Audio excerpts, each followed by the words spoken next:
am not in the ITC, that I have no concern and I'm not out of my jurisdiction. But BJP, the doors is always open. We welcome Dr. Mukul, the former Honorable Chief Minister of Meghalaya. All other AITC members, all other different political parties who are there are not happy with their political parties, our door is open. We are there to work together and to ensure we give the best and the clean governing to the people of our state. This is the role of their own political party. All the political party, they have their own way to roll, their own roles to play. So I have nothing to say on any political party. What they are saying, what they are thinking, what they are doing, it is their jurisdiction and their prerogative.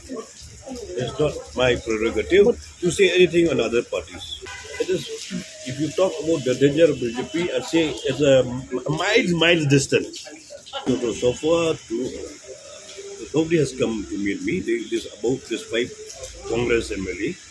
If they are coming to me, definitely the door, I will go and open myself the door for them enter into the BJP house. So, till today, nobody has discussed with me. So I welcome them to the BJP. I would not only welcome, I warm welcome them to the BJP party.